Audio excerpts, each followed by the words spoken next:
പത്തിയൂർ ഭഗവതിപ്പടി റോഡിലെ ഭഗവതിപ്പടിക്കടുത്തുള്ള കലുങ്കിനടുത്ത് കക്കൂസ് മാലിന്യ നിക്ഷേപം പതിവാകുന്നു. കാലങ്ങളായി നടക്കുന്ന മാലിന്യ നിക്ഷേപം ശാശ്വതമായി തടയുന്നതിന് അധികൃതർ ഇടപെടാത്തതിൽ നാട്ടുകാരുടെ പ്രതിഷേധം ശക്തമാണ്. പത്തിയൂർ ഗ്രാമപഞ്ചായത്ത് 8-9 വാർഡുകൾ സ്ഥിതി ചെയ്യുന്ന ഭഗവതിപ്പടി റോഡിലെ ഭഗവതിപ്പടി എടക്കൊച്ചി കലങ്കിന്റെ വശങ്ങളിലാണ് നിരന്തരമായി കക്കൂസ് മാലിന്യം തള്ളുന്നത്. ഈ പ്രശ്നം നിരവധി തവണ അധികൃതരുടെ ശ്രദ്ധയിൽപ്പെടുത്തിയിട്ടുണ്ടെങ്കിലും നടപടി ഉണ്ടായിട്ടില്ല എന്ന് നാട്ടുകാർ പറയുന്നു. രാത്രിയുടെ മറവിലാണ് ഇവിടെ മാലിന്യം തള്ളുന്നത്. കഴിഞ്ഞ ദിവസം രാത്രിയിലും മാലിന്യം കൊണ്ടുവന്ന് തള്ളി. നാട്ടുകാർ പരാതിപ്പെട്ടതിനെ തുടർന്ന് ഗ്രാമപഞ്ചായത്ത് ആരോഗ്യ വിഭാഗം പ്രദേശത്തെത്തി പരിശോധന നടത്തി. മാലിന്യം തൊട്ടടുത്ത നീരൊഴുക്ക് തോട്ടിലേക്ക് ഒഴുകിയിരിക്കുകയാണ്.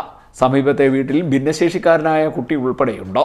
റോഡിന്റെ ഒരു വശത്തായിരുന്നു കാലങ്ങളായി സ്ഥിരമായി കക്കൂസ് മാലിന്യം നിക്ഷേപിച്ചിരുന്നത്. എന്നാൽ ഇപ്പോഴത് മറുവശത്തേക്ക് മാറിയിരിക്കുകയുമാണ്. പൊതുജനാരോഗ്യത്തിന് കടുത്ത ഭീഷണി ഉയർത്തുന്ന രീതിയിലാണ് ഇവിടെ മാലിന്യ നിക്ഷേപം നടക്കുന്നത്. ഇക്കാര്യത്തിൽ അടിയന്തരമായ പരിഹാര നടപടി ഉണ്ടാകണമെന്നാണ് നാട്ടുകാർ പറയുന്നത്. മാലിന്യ നിക്ഷേപത്തിന് ശാശ്വത പരിഹാരം ഉണ്ടായില്ലെങ്കിൽ ശക്തമായി പ്രതിഷേധിക്കാനാണ് നാട്ടുകാരുടെ തീരുമാനം. CDNet news, Kayamkulam.